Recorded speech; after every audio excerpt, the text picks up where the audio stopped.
31 मार्च 1987 की एक शांत शाम। दिल्ली में सब कुछ सामान्य था। संसद का सत्र चल रहा था। प्रधानमंत्री राजीव गांधी की छवि एक युवा, आधुनिक और साफ सुथरी राजनीति करने वाले नेता की थी।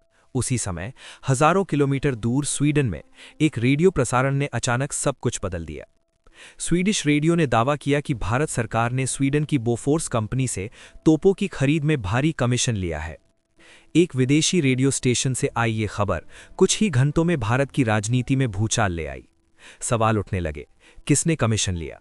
क्या ये सिर्फ कंपनी और बिचौलियों के बीच का मामला था, यह सत्ता के सबसे ऊंचे स्तर तक इसकी जानकारी थी? देश स्तब्ध था। इस कहानी को समझने के लिए हमें कुछ साल पीछे जाना होगा। 1971 के युद्ध के बाद भारतीय सेना ने महसूस किया कि उसे आधुनिक 155 मिलीमीटर हॉवित्जर तोपों की जरूरत है।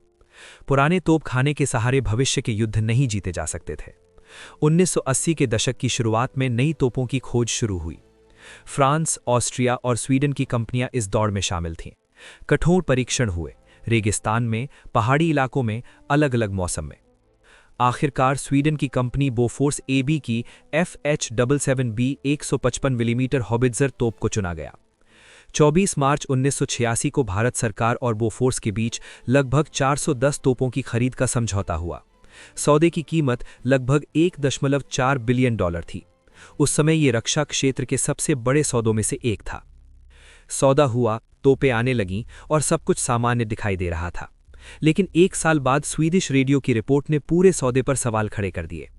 आरोप था कि बोफोर्स ने भारत में कुछ राजनेताओं और अधिकारियों को कमीशन दिया, जबकि आधिकारिक तौर पर भारत ने रक्षा सौदों में बिचौलियों पर प्रतिबंध लगा रखा था। अगर कमीशन दिया गया था तो नियमों का उल्लंघन हुआ था। प्रधानमंत्री राजीव गांधी ने संसद में कहा कि इस सौदे में कोई दलाली नहीं हुई है।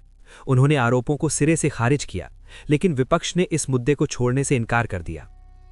जांच के दौरान एक नाम बार बार सामने आया, ओट्टावियो क्वाट्रोची।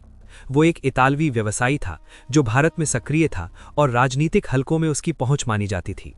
जांच में AE सर्विसेज नाम की एक कंपनी का उल्लेख हुआ, जिसे लगभग $7 मिलियन का भुगतान किया गया था। आरोप था कि यह भुगतान कमीशन के रूप में हुआ था।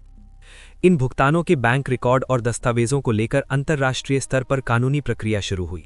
स्विस बैंकों से जानकारी लेने में वर्षों लग गए। दस्तावेजों में कोड नाम और जटिल लेनदेन दर्ज थे, जिससे संदेह और गहरा गया। उधर भारत में राजनीति गर्मा चुकी थी। VP सिंह, जो पहले राजीव गांधी सरकार में मंत्री रह चुके थे, ने इस मुद्दे को प्रमुखता से उठाया। उन्होंने कहा कि सच्चाई सामने आनी चाहिए। बोफोर्स अब सिर्फ एक रक्षा सौदा नहीं रहा, ये ईमानदारी और भ्रष्टाचार की बहस का केंद्र बन चुका था। 1989 के आम चुनाव में बोफोर्स बड़ा मुद्दा बन गया। विपक्ष ने इसे जनता के सामने एक बड़े घोटाले के रूप में पेश किया। परिणाम स्वरूप कांग्रेस पार्टी को भारी नुकसान हुआ और VP सिंह के नेतृत्व में नई सरकार बनी। बोफोर्स केस ने सत्ता परिवर्तन में महत्वपूर्ण भूमिका निभाई। 1990 में CBI ने आधिकारिक जांच शुरू की। स्वीडन और स्विट्जरलैंड से दस्तावेज मंगवाए गए। 1993 में कुछ महत्वपूर्ण बैंक रिकॉर्ड भारत को मिले। CBI ने ओट्टावियो क्वाट्रोची, विन चड्ढा और कुछ अन्य व्यक्तियों के खिलाफ आरोप पत्र दाखिल किए। राजीव गांधी का नाम भी जांच में संदर्भित हुआ, लेकिन उनके खिलाफ प्रत्यक्ष आपराधिक साक्ष्य स्थापित नहीं हो पाए। 1991 में राजीव गांधी की हत्या हो चुकी थी। वे इस मामले में अदालत में अपना पक्ष रखने के लिए जीवित नहीं थे। आगे के वर्षों में क्वाट्रोची भारत से बाहर रहे। उन्हें मलेशिया और बाद में अर्जेंटीना में हिरासत में लिया गया, लेकिन भारत उन्हें प्रत्यार्पित नहीं कर सका। समय बीतता गया, अदालतों में सुनवाई चलती रही। 2009 में दिल्ली की एक अदालत ने राजीव गांधी के खिलाफ बचे हुए आरोपों को खारिज कर दिया, कहते हुए कि पर्याप्त साक्ष्य नहीं है। 2011 में CBI ने केस बंद करने की याचिका दायर की, जिसे अदालत ने स्वीकार कर लिया। इस तरह कानूनी रूप से बोफोर्स मामला समाप्त हो गया। लेकिन कहानी यहीं खत्म नहीं होती। 1999 में कारगिल युद्ध के दौरान बोफोर्स FH-77B तोपों ने महत्वपूर्ण भूमिका निभाई।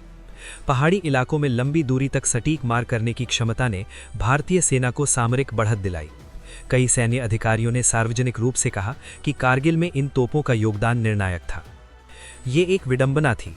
जिस तोप सौदे पर करप्शन के आरोप लगे थे, वही तोप युद्ध में भारत की ताकत बनी।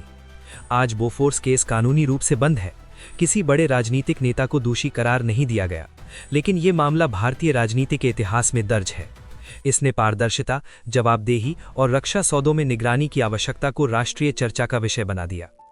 बोफोर्स की कहानी सिर्फ एक तोप या एक सौदे की कहानी नहीं है। ये उस दौर की कहानी है जब एक आरोप ने सत्ता बदल दी, छवि बदल दी और जनता के मन में सवाल छोड़ दिए।